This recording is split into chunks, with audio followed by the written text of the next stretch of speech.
Hey, everybody. I'm Corey. He's Satch. This is the Third Perspective Podcast, episode 28. Thanks for coming on our journey today. Satch, how you doing? I'm good, man. It's been a fun week. I went to Halifax last week, and now we're back here ready to go and chat with Ali and Dave. So let's make it happen. Yeah, absolutely. We're very excited to have Ali and Dave on. You can already see if you're watching on YouTube that my switching skills here are fantastic. I'm definitely not screwing this up as we go. Hopefully, that'll get better as the podcast goes on. It has And to. as It has to. I know, I know. I'm going to be fired and it's going to suck. I'm going to have to Yeah. explain it. But we have Ali and Dave of the Ruck N Rise podcast on. How you doing, guys? Doing great. Yeah. Thanks for having us on. Oh, fantastic. So, God, this is a lot more work. I don't know how Chance does this. It's almost exhausting switching back and forth. What I'd like to do is I'd like to just read a little something here about Dave and Ali Kervin, and let our listeners really understand who they are, and we'll go from there. So when these two aren't out being active with weighted packs on their backs, they're working on lightening the load many others carry when it comes to mental health challenges faced in our society today. Dave and Ali Kervin created the Ruck N Rise podcast in June of 2023 to create a safe space to have open and honest discussions about mental health, fitness, goal setting, and the pursuit of betterment. Dave and Ali are both from Peterborough, Ontario. Great, screwed that up already. Ali Kervin is a fitness enthusiast and a full-time certified positive dog trainer, which my oldest daughter was very excited about. And she's currently pursuing her yoga instructor certification. Following the tragic loss of her brother to suicide in April of 2023, Ali knew she had to do something to create more awareness and improvement within her community and beyond for mental health. While rising out of her comfort zone with the help of her husband Dave and her close friend Kendra, Ali created the Ruck N Rise podcast.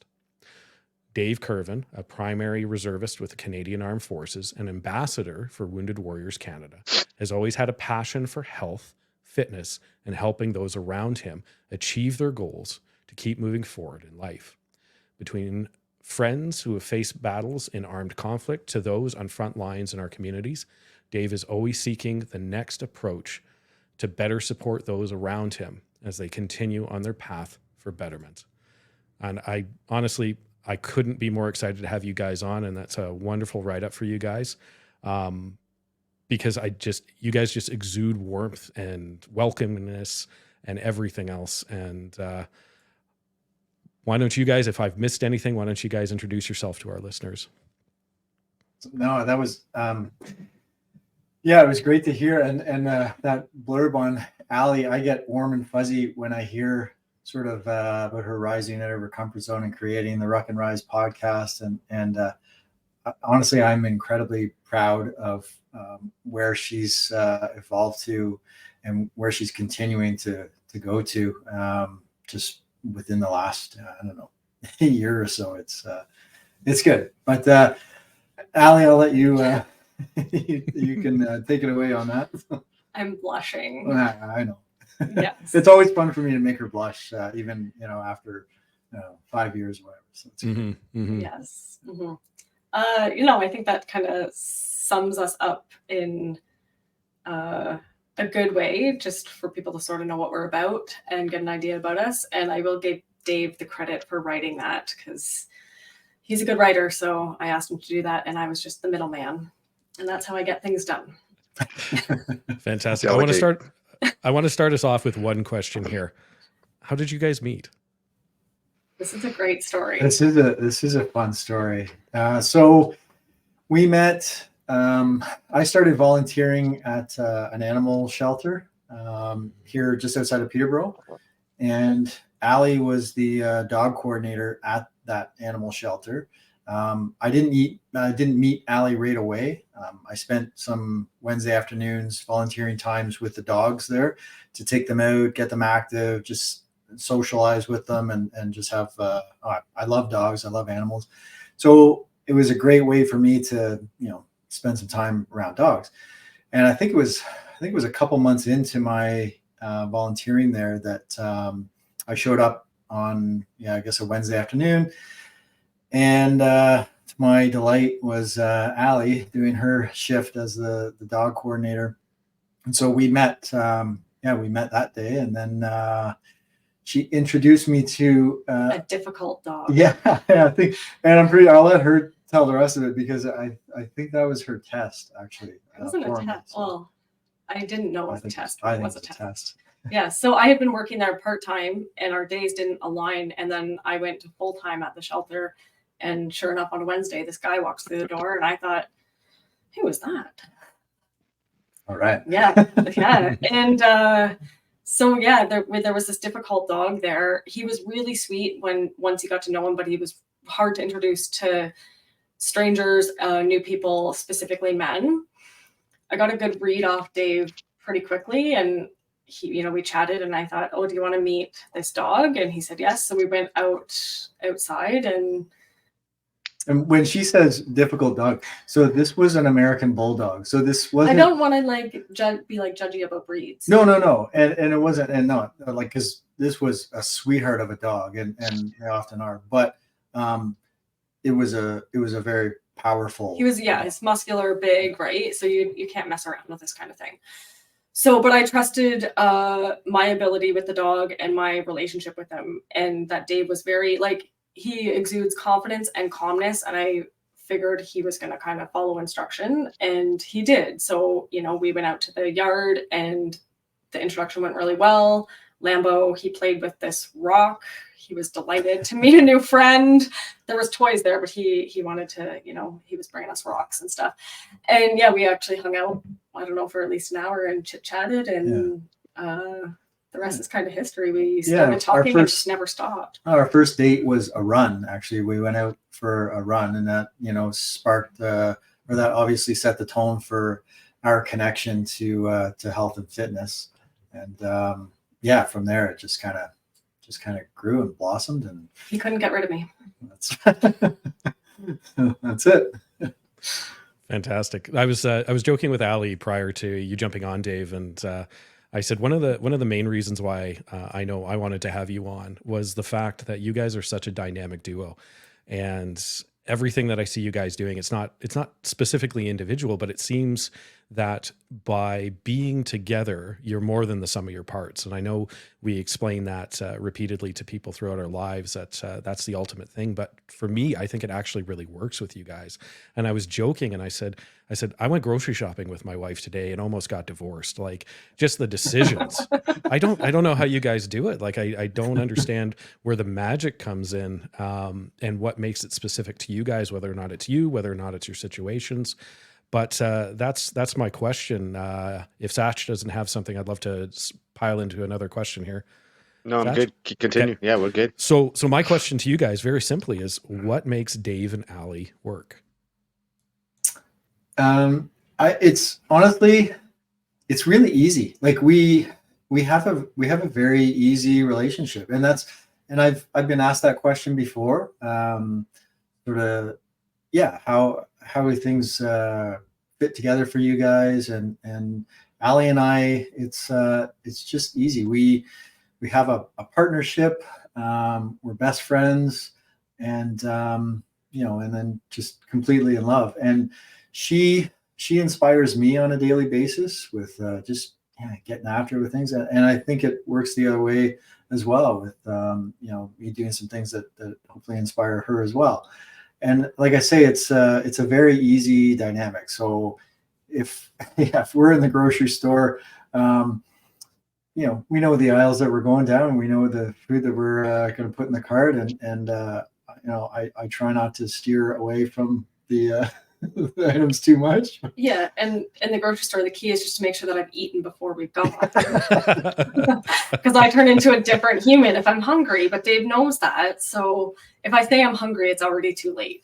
Yes. Does he bring snacks? Yeah. Oh yeah, he brings food. Yeah. There's always, or prepares food. If I'm on my way home and tell him I'm hungry, he will prepare food so that I can come in the door and eat, and then we can carry on with our lives. Yeah, so that's the easy part, Yeah. I think, of the relationship. And I was just going to add to it too, that there's just this level of support too. Like, whenever I have a new idea or a goal or something, and I'll just, like, it'll happen very randomly. I'll be like, oh, I want to do, like, what just happened yesterday. I was like, okay, I want to set this new goal for the spring of, do you think I could run or ruck 50 kilometers in 8 hours? And he was like, yeah, I think you'd be able to do that. There was no like, well, why do you want to do this? I don't think, like, it's always just like, yes, let's make it happen. Like, which I've never experienced really in a relationship before.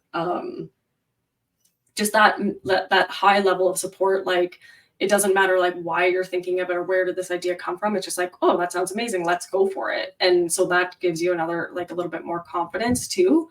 So that when you hit the rocky stuff and the hard stuff, you just know your person's going to be there. Yeah. Honestly, I think a solid relationship is two people that have their individual paths that they're on, or their individual journeys that they're on, and they come together, but all they're doing is supporting one another's ideas and one another's ambitions and goals. And so again, it's pretty easy. Ali brings an idea to light, and who am I to say, no, I don't think you could do that, or I don't think that's a good idea. I don't think you should look at it that way. Absolutely not. I'm going to say, yeah, let's do it. Let's figure out how to make that happen, and we'll set some goals, and we'll make it happen, and I'll help you get there. She's the same with me. I've got a goal in mind, and well, thanks to Sean Taylor, our friend Sean Taylor, who's sparked the new goal for me to sort of get back on the mountain bike and get back into some mountain bike riding, and then 2025, I'm going to complete my first 24-hour solo mountain bike race. And I brought that to Ali's attention, and again, no hesitation. It's just kind of like, okay, well, I guess you're gonna start riding again, and you're gonna make it happen. It's gonna be fun. Yeah. So it's easy, and it's great. Yeah. That's fantastic here. Do you find? I know you're obviously in a slightly newer relationship. How do you find? Do you find some of the things that Ali and Dave have said? Do you find that you're doing that with your relationship, or is it completely different? Bro, I suck at relationships. So, thank God it's not just me. Yeah. So for me, look, I'm taking information and guidance from anybody who is doing things better than me at every single moment, right? So I can observe myself and how I act with people. And so let's say we're talking about Julia, right? And I could learn a lot from people like Ali and Dave on how to engage in a relationship, because I've always been not that guy where I would want to engage so much more in someone else's life. Like, it's always been a solo journey for me, like very heavily solo, even though I didn't think it was, right? So so yeah, I mean, now with Julia, I'm kind of doing what Ali and Dave had just said, supporting whatever her goals are. And if she wants to support mine, she can. But for me, it's not, maybe a little bit different. I don't know. I don't need anyone to support me in that way, I guess. Right. So, but it's nice to have it. Right. And so I like to reciprocate that with her. I feel for me, I guess it's more of I want to support her more. Like, so, hey, you got an idea? Cool. Get after it. You need me to help you with anything? Cool. You don't? Cool. So, it's that kind of dynamic now. And we've been together now, I don't know, it's been last April. So whatever, 9 months or something like that, 9 months. And there have been, points throughout that time where I've had to transition to get to different levels of a relationship, where I think Julia has probably been better at it than me, and more of a patient person than me, for example. So I hope I answered your question. I'm not the easiest person to be in a relationship with, so I'm doing my best to be someone that's a bit easier to be in a relationship with. Awesome. Yeah, no, that's 100% me. That's why I was curious. I at least need somebody on my side who's just as bad at relationships as I am. But that actually brings me to my next question for Ali and Dave here, because obviously, as you said, with your relationship with Julie, that she's bringing more sometimes. So that's my question to both you, Ali and Dave. What do each of you individually bring that sort of helps that dynamic and your relationship? And what do you bring that is a challenge? Great question. And I'm just going to back it up for a second. Such came on and he said, "Oh, I suck at relationships." So you guys are talking with Dave Kervin right now. So, Dave Kervin, 6, 7, 8 years ago, like I'm a different person now. Yeah. And I'm proud of who I've become in a relationship, with the right person. 6, 7, 8 years ago, I wasn't the greatest in a relationship, or wasn't the greatest with a relationship. But it's one of those things where with what we're trying to put out right now is being better today than you were yesterday. I've sort of maintained that throughout the last 5 years or whatever, and that includes relationship stuff as well. So I've tried to learn from mistakes in the past and make sure that those mistakes are in the past, and that I'm just bettering myself today than I was yesterday. And so, like I say, I'm happy with who I am as a partner, but that came over time. That didn't. I wasn't, maybe wasn't always the person that I am now in a relationship. But I can say that I'm very happy with who I've become, and I'll continue to try and be better tomorrow than I was today. And that's just kind of the goal or the path that I want on, or I want to be on. So. I'm going to let Ali tackle that your question, and then I'll cycle back to that after Ali takes it over. Okay. First of all, ditto all of that. I would say one thing that I think that I bring to our relationship is correct me if I'm wrong, Dave, but I feel like I'm a very patient person, an understanding person, and compassionate person. So I think that, and I don't kind of, I don't want to say overreact, because everyone's entitled to their feelings and stuff like that, but I'll kind of sit with my feelings before having a big outburst or anything like that. So, and I guess that's maybe comes back to the patience. So I think that is helpful in a relationship when we were in a new relationship, and it's helpful now as we're kind of navigating some challenging things in parenthood and stuff like that. So I think those are some of the good qualities I bring. As far as the difficult things, I would say I'm very annoying. Oh. Or at least I try to be. That's the right answer, annoying. Dave. That's the right answer, just FYI. Yes. Right? Yeah. Shocking. Look I'm so shocked. Yeah. I try to annoy Dave on the regular because it's fun for me. So hopefully that answers your question. Yeah, that's fantastic. Dave, what about you? What do you bring individually that you think helps, and what do you bring that's a challenge for the relationship, or Ali? Okay. So Ali's very grounded. Ali, like she said, she's very laid back. I feel like I bring a lot of patience to the table. And so we have 2 boys. Our oldest he'll be 21 in April. And so before I met Ali, I had my son Landers in my life, and I was a single father for him from the age of 7. When he was 7, came to live with me full time.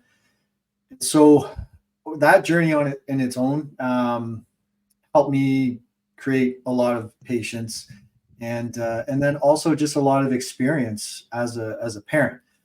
And so now with our youngest, Josh, he's 7, in our family dynamic. I feel like, I can sort of help Ali maybe dial things back a little bit, or put things into perspective, or, say, like, if she's really stressed out about 7-year-old behavior and Josh and some of his behavior, and maybe can't quite see, beyond right now, what's happening right now. I can sort of share, when Landers was 7, he was showing many of the same behavioral things, and he was going through a lot of the same things. And you know what? It is a phase, and they do get through it, and he'll come out great on the other side. And it's no different with Josh. You may be struggling, or we may be struggling with this with Josh right now, but big picture, he's fine. He's going to be fine. We'll get through this phase together. So there's that support element on the parenting side that I think I bring to the relationship, which is key for us, because when you're parents, you really do have to be a team, and you have to work together. You can't be sort of one parent trying to implement one set of rules or something, and then the other parent trying to do something completely different, and then you're just kind of arguing back and forth, and you're not on the same page. So Ali and I are very much on the same page, and again, that just kind of makes it easy. So there's that parental experience, and then there's a level of patience. I will say what I think challenges Ali is I'm very particular, and a little bit OCD with some things, and this is where Ali comes in with her, I love to annoy Dave. She knows that.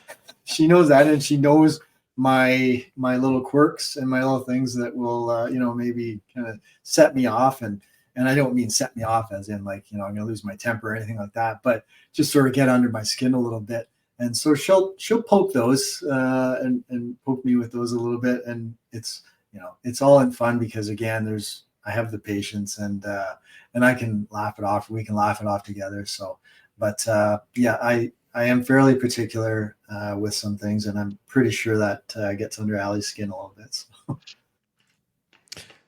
Yeah, I think that's something that we can all, at least it resonates with myself about being very particular. It's one of the several challenges I bring to a relationship, for sure. I got a question for you. Listening to Ali and Dave here, do you draw any parallels to your relationship and going any of the benefits or the challenges? I'd say, oh man, let's see. So the benefits in terms of Julia, or we're going to talk about me? Well, whichever you'd like. I mean, Julia's not here to defend herself, so I'll leave it up to Julia. you whether or not you talk about her. So, well, so I'm a pretty high energy type of person, and in the sense of like always doing something. And so the positive about me is I get shit done, and I do things. I'm constantly moving. I'm constantly trying to push the envelope for me, and just in doing things. And that's also a negative, because but it's so much, right? So it can be a bit, so I think Julia's positives are her patience, because I think, someone who's going to probably be with me would require, a decent amount of patience. And then she's compassionate and nurturing and all these types of things. And for me, I don't have a lot, man. I have a couple things that I'm like pretty savage at, and the rest of them I'm working on. So like my patience isn't the greatest, right? Because I'm like, I need things done like yesterday.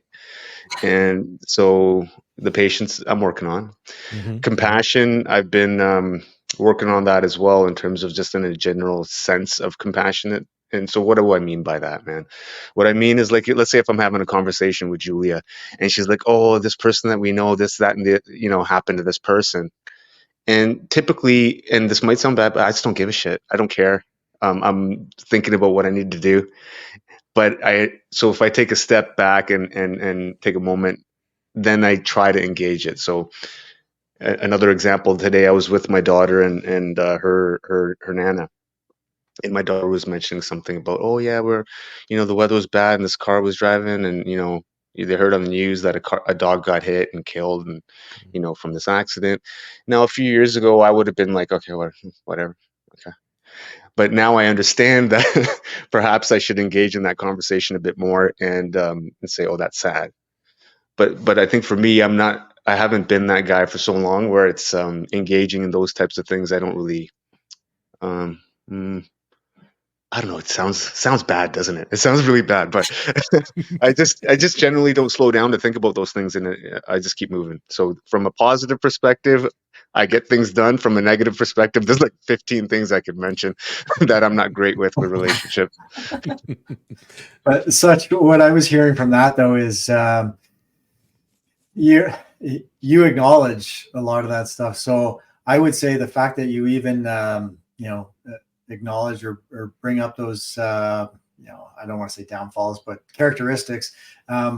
It sounds like you're learning, like again, you're doing better today than you were yesterday. And so you're continuing to learn, even just being able to recognize some of those characteristics, which is, I think, in my opinion, forward motion. So I would say it's a win on your end. No, I appreciate that. And you're right? Like a few years ago, I wouldn't even have considered a lot of things. And now I understand, look, okay, I went through a divorce and it wasn't pleasant and I want to do things better. So I have to observe what kind of person I am in relationships and make sure that I'm understanding what's a relationship. Like, how do you actually engage in a relationship properly? And what is normal? What's not normal? And what are the expectations both for me and for the partner? So for me, there's a lot of understanding and learning still that I'm trying to like really get in. Like, I'm also not a very sensitive person in like touchy feely, or how oh, give me your feet, let me rub. I'm not that guy. You know what I mean? So and I'm trying to what am I trying to do? I understand that I have to give a little to receive a little, right? And understanding that there is a process to cultivate a relationship and not just being in a relationship. So yeah, I'm learning. I've found with my relationships as well, because I literally have no idea why my wife is with me.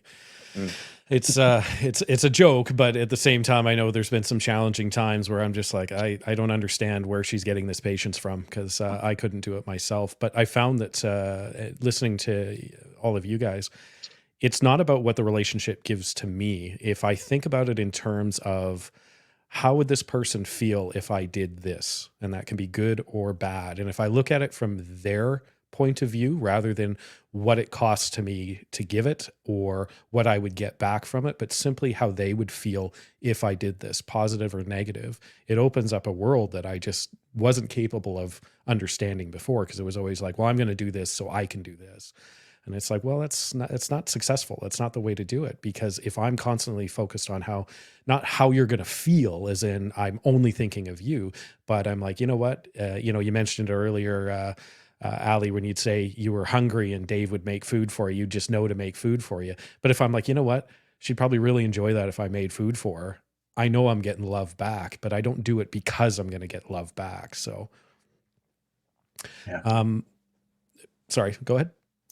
I was just gonna say, I think you really nailed it there with sometimes you do have to put yourself in the other person's shoes a little bit and kind of look at it from, okay, how would they feel, or how would they perceive this, or how would I come across to them, and how would it make them feel?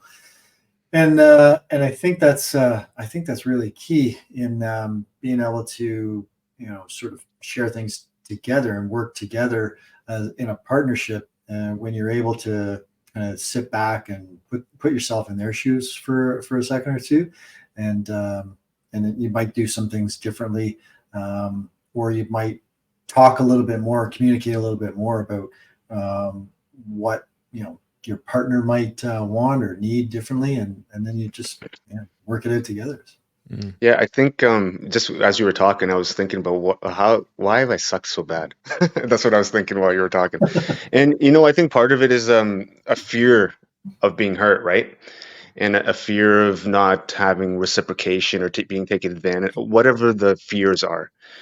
I think for me, there's been level of fear of engaging too much, so I to avoid being really hurt, because I'm a pretty emotional guy. I wear my heart on my sleeve. So for me, that's part of my hesitation and reasons for not going all in any relationship that I've been in. I haven't ever gone all in.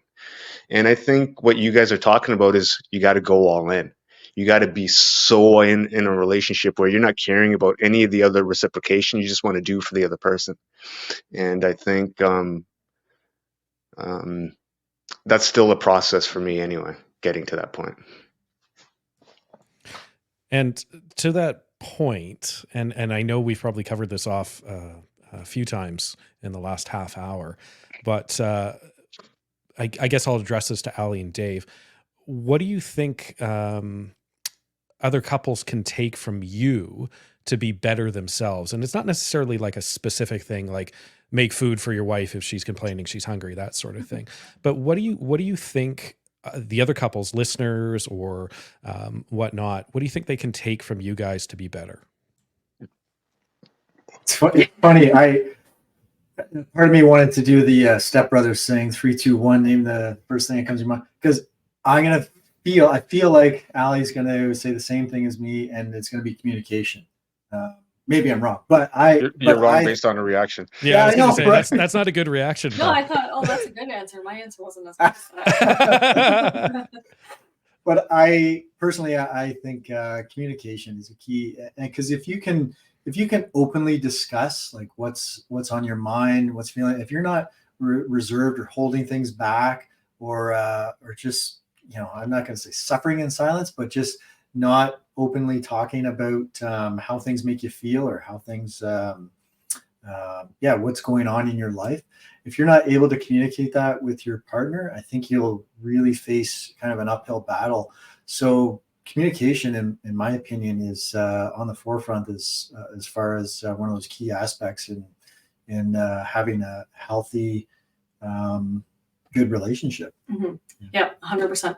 What I was going to say, the first word that came to my mind was being open. So I guess that's being open to the communication and being open to all the feelings and the fear of, opening, I guess, your heart to another person, because we do have that fear of being hurt, because most of us have been hurt either in a friendship or something like that, right? We've all experienced that kind of heartache, and it's not fun. But once you've found the person that you think is them, you have to just, I don't even know how to really explain it, but at least being curious about being open and exploring that a little bit, and whatever that looks like to you. And another key piece is trust.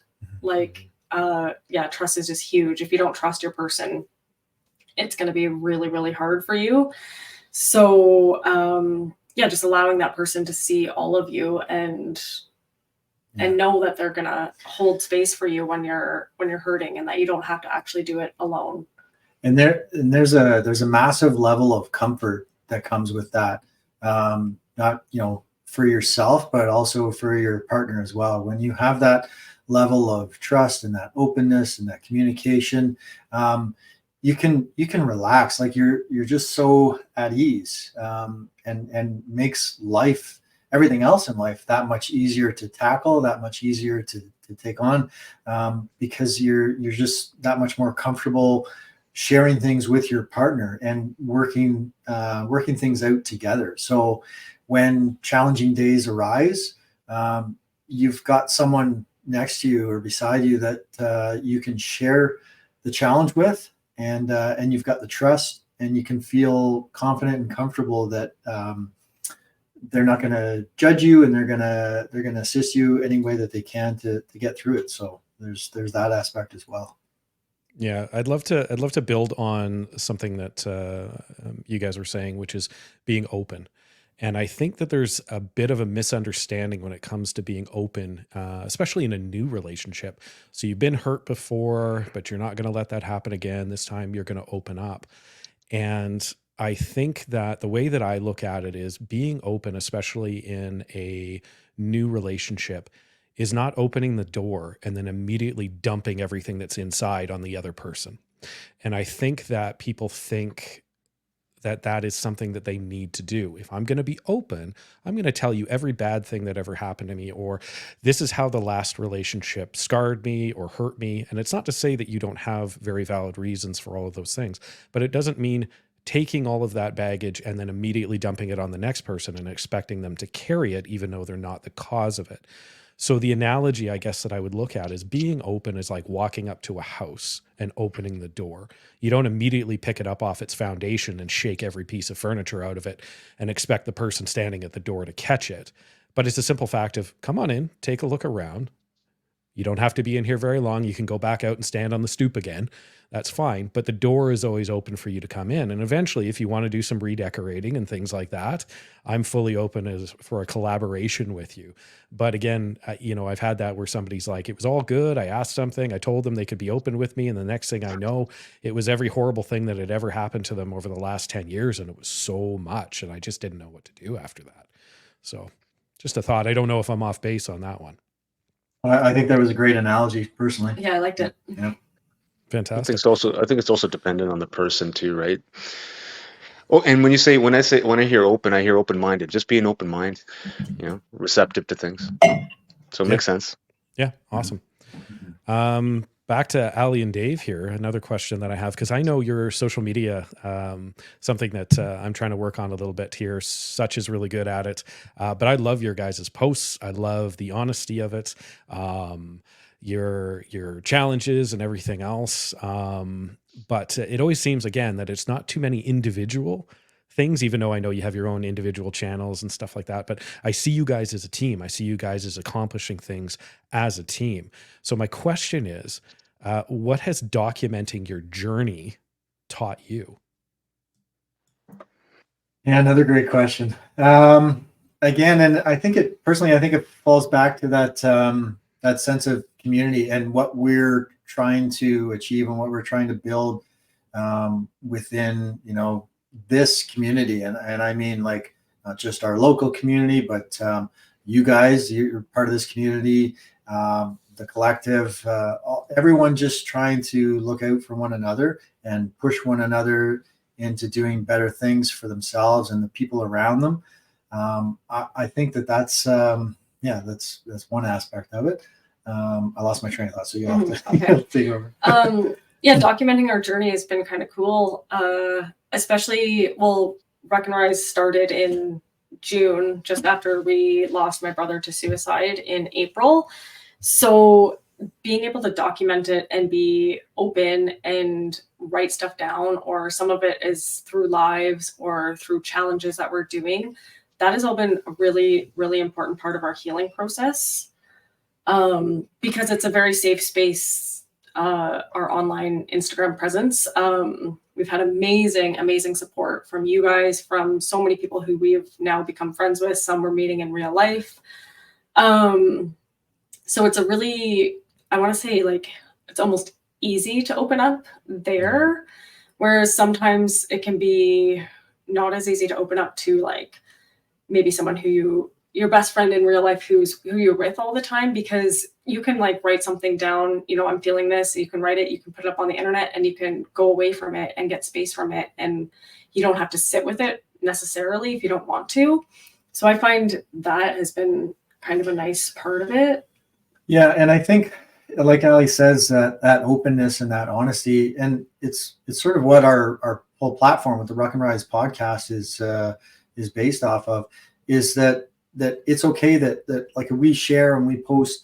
Sometimes we talk about challenging days as well. Sometimes we're not in a great mood. We're not hammering out push-ups and in a great mood and life is all great, because that's not the reality of life and day to day. The reality is that there's challenges that we face, and so we're open and we're honest and we're willing to put those out there and to share them.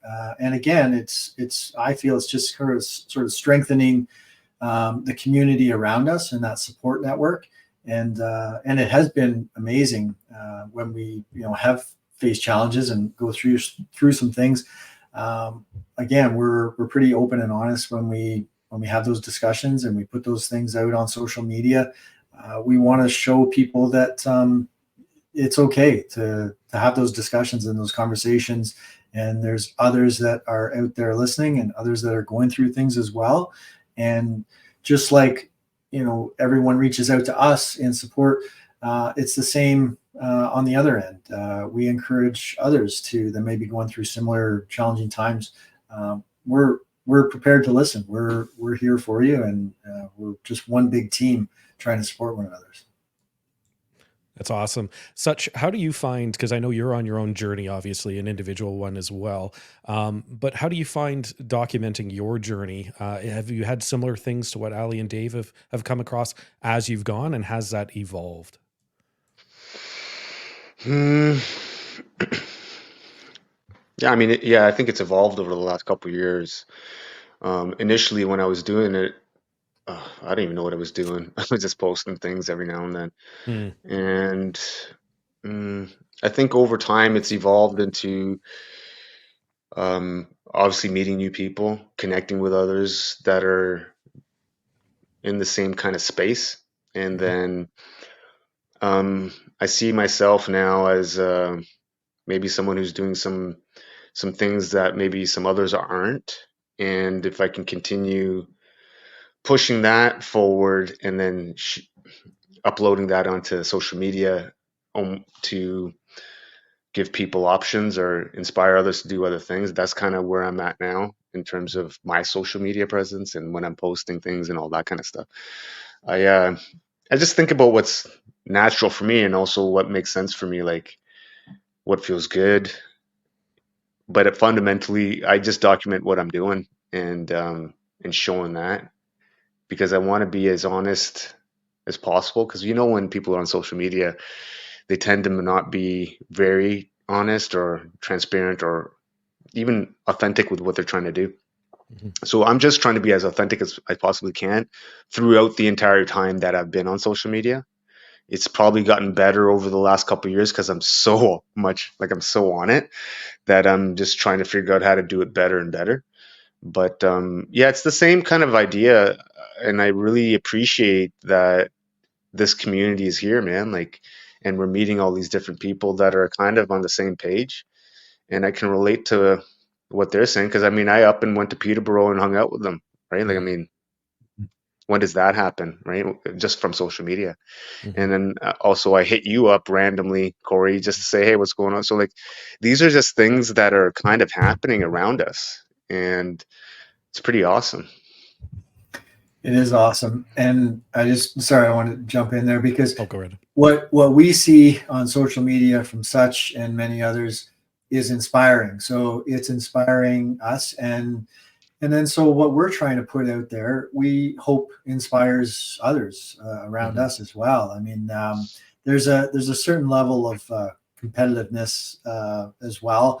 Like, I mean, just between Ali and I, like we talk about the social media content and stuff, and Ali will message me in the day. She'll be like, I'm going to do my 50 push-ups now.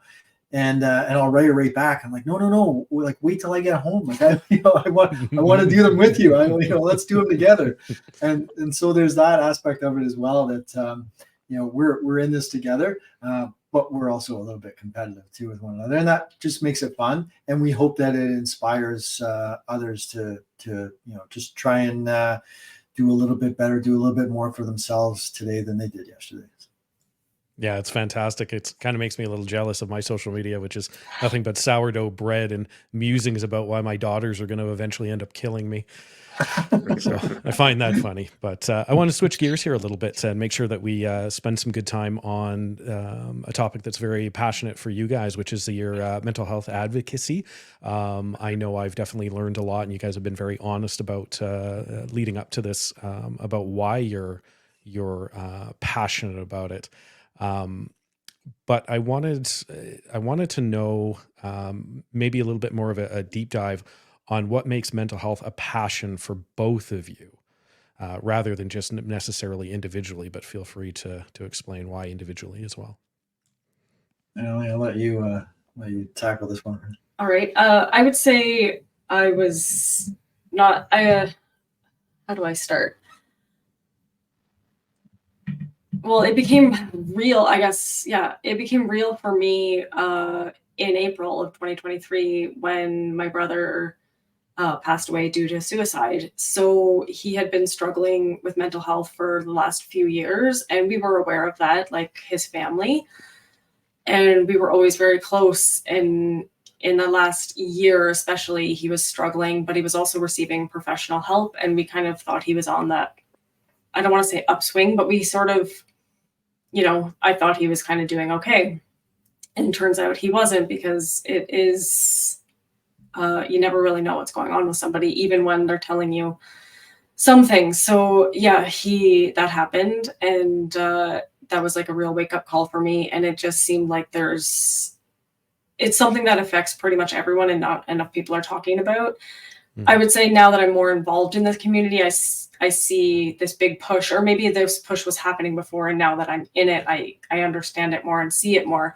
But it does seem like, everyone is trying to talk about it more and change things and make a difference, which I'm so thankful that there's this big community doing this. And it just seemed like, well, I can't just sit back and do nothing after he passed away. So it's just, it lit a little, lit my heart on fire, really. And it keeps me going every day, because if I can help someone, and for my own mental health too, right? Like it's just, everything can be tied back to that for me.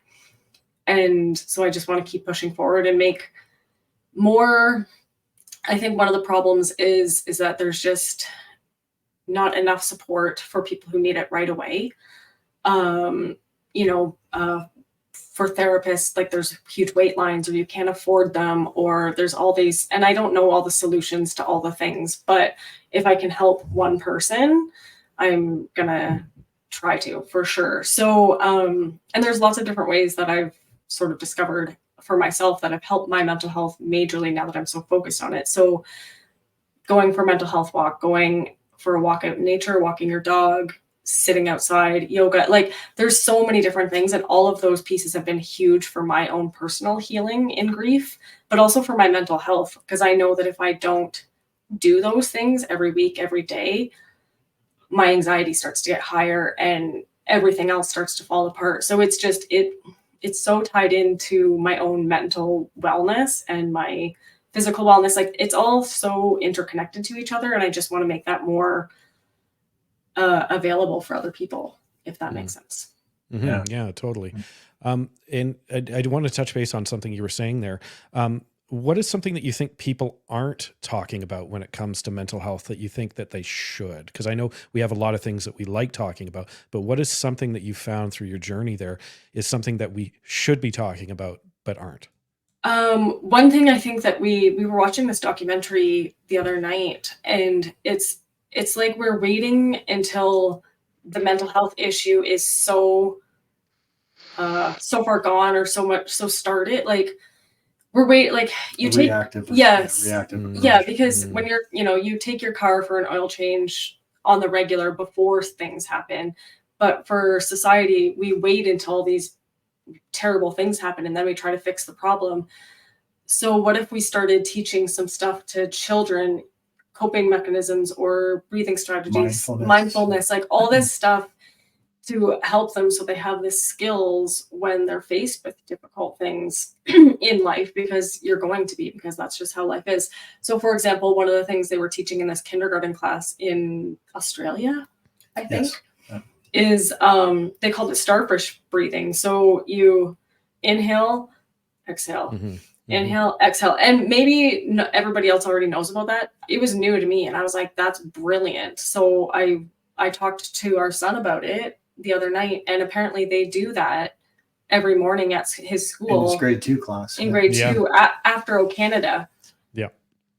Which was news to me, and I was so glad that they're teaching that. And you'll see me in one of the videos, I'm doing it because we were doing push-ups and I was getting frustrated, and I started doing this so that he could see. I was like, Josh, I'm getting frustrated, but look, it's helping me calm down, because I think he's aware of it, but he doesn't know when to start using it. But I think that starting younger is just the key, I think. Yeah, I think, Ali nailed it there. It's that proactive versus reactive approach. And so I was a massage therapist, specialized in sport massage therapy for 22 years.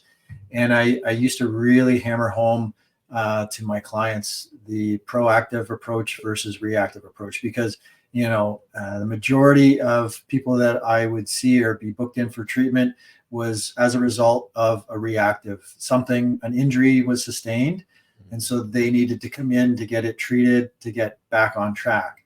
My whole agenda that I was trying to implement and trying to push was, like, be proactive about your treatment. Come in for treatment ahead of time, prior, and keep it regular. Keep your body tuned up, keep it ready for anything, so that you're avoiding the injuries and you're not coming in as a result. You're actually, helping prevent that. So the same goes for mental health, right? If we're taking that proactive approach and we're putting things in place now, whether it's, in curriculum, in the school, or just within our communities, then we're helping combat that challenge and those challenges. Whereas, versus having that reactive, something bad happens, a challenge comes up, and you're spinning out of control and it's overwhelming, and you don't know how to cope, and you don't have those coping mechanisms, and you don't know where to turn. Then you're kind of you're already behind the game. So our thing, and we want to try and create that proactive approach, and I don't think that's discussed enough, or I don't think that's brought to the forefront enough, is how do we create that? What does that look like? How do we put things in place so that we're taking more of a proactive approach towards it than reactive? Awesome. Such, I know you've talked about your own journey when it's come to successes with mental health and whatnot. Anything there resonate with you? Yeah, I think it's all accurate, in the sense of, like, people tend to start addressing mental health when they're affected by it. And proactive approach is the way to go, right? Like, there's nothing, and especially if you work for the government or if you have benefits, I don't see any issues with people seeing a therapist or psychologist if there's nothing wrong, right? To Ali's point, we get oil changes on vehicles just every few months. You can very much go see a psychologist. And I started seeing a psychologist about 3 years ago because I was going through some stuff, but I still see her, right? And I still go, because you can always find ways to do things better, right? And why not add more tools to your toolbox so you can do things better? So, you have that metaphor of the toolbox, right? Well, put all the tools in there so you can build whatever house you want. That's the whole idea behind it, right? So, yeah, I agree with you guys 100%.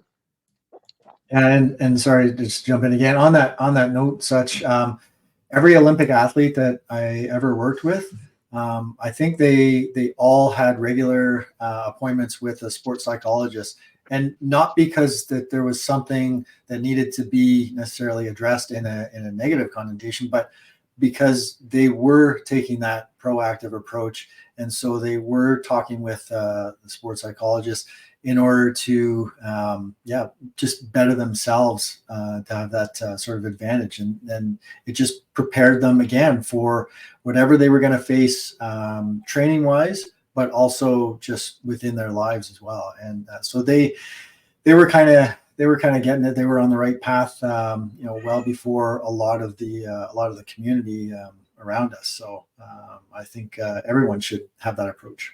Yeah, I'll just jump on that real quick just to add to it. When I first got my psychologist, there was, obviously very specific things that we were working on. But I also looked at her resume in advance before I picked her. And she's also a sports psychologist. Knowing that I was an athlete and all these other things, I wanted to make sure I had someone that can service me in all realm, right? So if someone is looking for someone, yeah, you look for someone that can help you, not just when you're dealing with the problem things, but that can also help you strategically on whatever path that you're on. Absolutely. Yeah, fantastic. And I think, speaking from my own background with the first responder community here, I've always said from the proactive side of things that by the time you think you need to have a psychologist or to speak to somebody about something, you're probably well past the point where you do need to talk to somebody. It's never too late. Absolutely go talk to somebody. But the idea of a proactive thing of an oil change once a month or once every couple of months when you start in a job, particularly something like a first responder, where you go to talk to somebody, and you know what, for maybe the first year, all you're doing is talking sports, what happened in the news, and your hour goes by or your half an hour goes by and you shake hands. Thanks very much. I'll see you in a month or two. But then there is going to be that point where you're going to sit down and the person's going to say, hey, what do you want to talk about today? Sports, what? And you go, actually, you know what? There's been something that's been niggling in the back of my head here. And I just want to verbalize it and see what you think. And then by already having that relationship before it becomes a problem, you're already halfway there into discussing it. Because I know for us, it's nothing wrong with me. I'm indestructible. Yeah, and I think it's a really important point that you're bringing up first responders, because I suspect veterans and military staff and first responders will be listening to this podcast, right? And we're covered, right? So you get like a couple grand a year to see a psychologist. So if money's an issue, don't worry, you can see one for once a month, and it won't cost you like much at all. So take advantage of the benefits that we have, so that you can, do better. Yeah. Why not do better? Yeah, for sure. And I've got actually specifically to, well, not the benefits question, but specifically to Ali and Dave and your platform that you have with the Ruck N Rise podcast. My question to you is, how has the Ruck N Rise podcast helped amplify your message? Really with anything, but specifically if you want to talk about it with your mental health passion. Go ahead. I'm drawing blanks. Okay, well, so it comes back to the community that we're growing and developing. Personally, I've met, I haven't met in person, but I have met through social media and through the Ruck N Rise podcast platform, numerous individuals that have just sort of reached out and just wanted to say, hey, love what you're doing. It's inspired me to get back into doing this, or they're on the path to bettering themselves, which is awesome. And then even, past clients from my massage therapy career have also reached out, and these aren't necessarily individuals that, were sports minded or fitness oriented for, many, many years or anything like that. But, seeing some of the push-up challenges and seeing some of those things, they've reached out and they said, hey, I'm not hammering out 50 push-ups or whatever, but you know what? This week I got down and I did 10, and next week I'm going to do 20, and next week.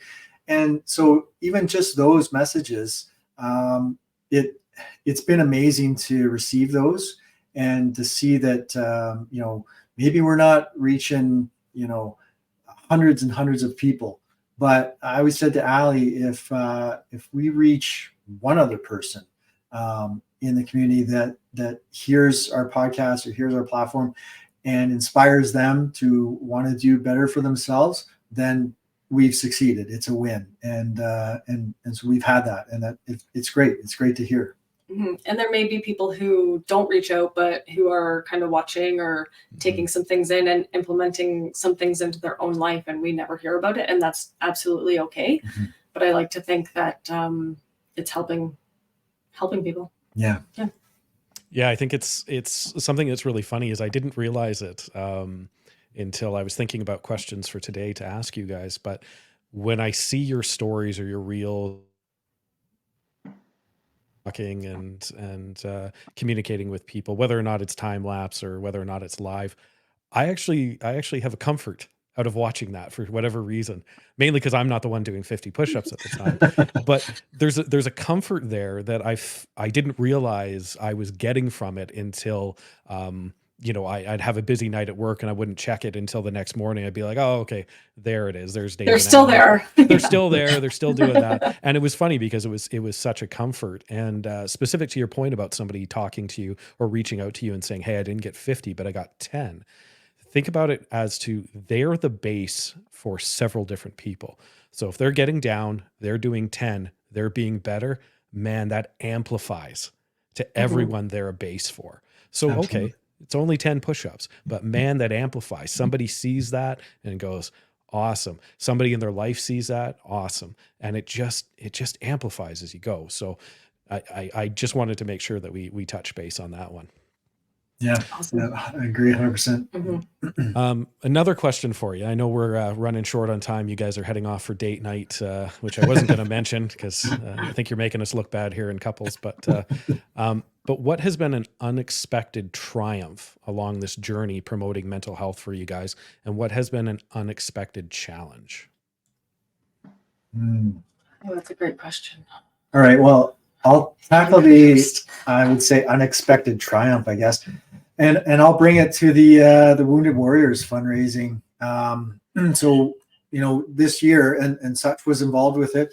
We had our second annual Rucksack March for Remembrance here in Peterborough, and the first year, I think we had maybe 40 participants, and we raised over $15,000 for Wounded Warriors for mental health initiatives. This year we had, I think, over 60 participants. So it grew that much bigger, and we raised, pretty close to the same amount. So that was pretty unexpected, but overwhelming support that was successful for Wounded Warriors Canada. Just seeing, more importantly, the numbers that grew. So the participants that came together, because these were participants from all walks of life, some military connections, some law enforcement or first responder connections, but then also, civilian population, just people wanting to get behind and support what we're talking about, and that's mental health awareness. And so that was a huge win, in my opinion, and I think that's been a rather unexpected success. The challenges, I would have to say, certainly the loss of Ali's brother Colin, and then my sister is facing sadly incurable cancer at the moment, and there's quite a bit of struggles there, and those were especially on Colin's end, certainly an unexpected mental health challenge. My sister, we certainly thought we were going to have much more time with her, and so the news in December that that may be limited was another sort of unexpected mental health challenges, and another reason why in December and then carrying on to January, we're creating these fitness challenges and these mental health walks and getting outside. And that's to strengthen and maintain our own mental health to get through those challenges. So. And have you found that by doing these physical challenges, as you were saying them, have you found that there's been a notable difference in what you were before? Because I know a little bit about your history, and you're both, again, fitness enthusiasts and things like that. And I've seen on your Instagram that you were always kind of active. Do you think that this is different than just simply going to the gym that you're doing now? Or do you think that it's a continuation of it? I would say like a little bit of both. It definitely makes for me personally, a huge difference for my own mental health. Like in June, we did a 30-day ruck streak. So every day ruck a minimum of 2 kilometers. And that was because I was struggling so badly, like in that early grief, that I needed something to go and move my body and take my mind off of it, even if it was for a super slow 2-kilometer walk with a pack on. And that, I think without that, I maybe would have just laid in bed all day, which is, there's nothing wrong with that, but that's just not what I wanted to be doing. I can still feel sad and be doing other stuff at the same time. So, I mean, I know, like, I don't suffer from depression, so I can't speak to how it feels exactly. But I think without doing these little challenges, I would have just slipped further and further into what felt like a black hole mentally. So doing that and the consistency and just with my own competitiveness with myself, it's like, okay, well, you don't feel like running today, that's fine. Walk today, maybe tomorrow you'll run, or whatever it is. And the push-ups have helped huge. And we pick kind of ones that are easy enough that we can do wherever. Like you can do push-ups with no equipment wherever you are. And if you can't do a push-up, you can do a modified push-up. Like you can make it whatever you want. And like even right now, my shoulder from doing the push-ups is a little bit irritated. So I'm switching up my game plan, but I'm not quitting, right? I'm just pivoting my plan. I'm going to be doing, I think, sit-ups every other day and push-ups every other day just to give my shoulder a rest, because February is when the actual fundraiser is. It's a fundraiser for CMHA, 100 push-ups a day. That's right. For February. So all this other push-up stuff is for our own mental health, but also in preparation, like prepping our bodies for this bigger push that we're going to be doing in February. So it all is sort of tied back into itself. Yeah, and I think a big part of the difference is with doing a lot of the physical activity is the awareness that we have for ourselves, and just being in the moment. So we can be out there doing going on a ruck march or going for a walk, whatever, but we're very in tune with our feelings, and it's okay if we're out there and we're not feeling, mentally the greatest, or we're struggling emotionally or things like that. That's okay. Like, we're out there. I might get out there for a ruck and, start processing some of the emotional stuff in my head, and maybe I'll start shedding some tears. It's okay. Like, I'm aware of it, and I'm okay with it.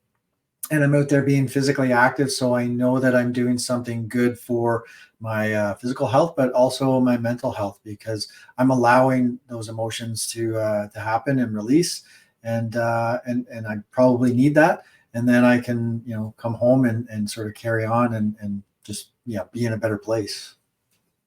Awesome. Now I know I'd love to keep talking to you guys, and we'll definitely have you back here because we've only scratched the surface of what Ali and Dave are and what they're passionate about. But I know you guys, like I said, had date night there, so we want to wrap it up here. But I know you and such both have some things that you want to promote here, so I'll give you guys here a little bit of time. Ali, what do you have coming up here? Okay, so on January 27th in Toronto, Ontario, I'm going to be speaking at this cool workshop. It's called Thriving Against the Odds, Resilience Redefined.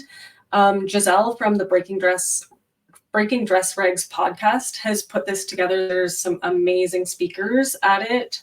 Emily Zufeld from What's Your 20 is going to be there. Arrowhead Coffee is sponsoring. And I think there's like maybe 6 to 8 speakers. And if you want all the information, it is pinned to the top of the Ruck N Rise Instagram page. I think tickets are $25. I'm going to be speaking at it as well. And I'm also going to be guiding everybody through a yoga session at the end of it, which I'm very excited about. It's gonna be awesome. Yeah, it is going to be awesome. It's going to be so fun. And I think there's still tickets available. So anybody who wants to come and hear some awesome people speak about different ways to become more resilient, and yeah. You better. Awesome. You better, yeah. Awesome. And Such, you have something coming up as well, don't you? Yeah, so for Bell Let's Talk, January 24th, Lululemon is putting on an event, basically an environment where we can sit together, have conversations on mental health. They're putting it on at the Beecher Place in White Rock from 5:30 to 7:30. Tickets are free, so it's free admission. There'll be drinks, I believe non-alcoholic, with some snacks and whatnot. So myself and 2 other Lululemon ambassadors will be speaking from our perspectives on mental health. And it'll be open dialogue. Whoever joins, have some fun, chat. Cool. Fantastic. And I'll just do some quick final thoughts here. Ali and Dave, I'll start with you guys. Any final thoughts for our listeners or us? Not really. I mean, this has been a pleasure being on and having this conversation with you both. Again, it's all about building this community stronger and just trying to help people be better today than they were yesterday. And we're excited to see where this journey has taken us and where it's going to take us. Awesome. Yeah. Thanks so much. It's been awesome. Really enjoyed it. And yeah, we'll want to come back on again. Yeah. For sure. If you'll have Absolutely. And Such, any final thoughts from you? Yeah, we're not going to have you guys back on. us. How dare you, Sage? No, I'm joking. No, man, it's awesome always to have a chat with you guys, and you're welcome anytime here, as I was welcomed in your home. So I want to thank you guys for that as well. Last time when I showed up, and yeah, we'll do it again. Sounds good. Awesome. Agreed. And even though we really weren't touching too much on it regarding carrying each other, I just want everybody listening to remember sometimes when you're going through hard times and it feels like you've got a lot on your shoulders, just remember, you might not just be carrying yourself, you might be carrying somebody else. From all of us here at the Third Perspective Podcast, thanks, Ali and Dave, or Dave, for coming on. And we look forward to having you back next week. Thanks, guys. Thanks. Thank you.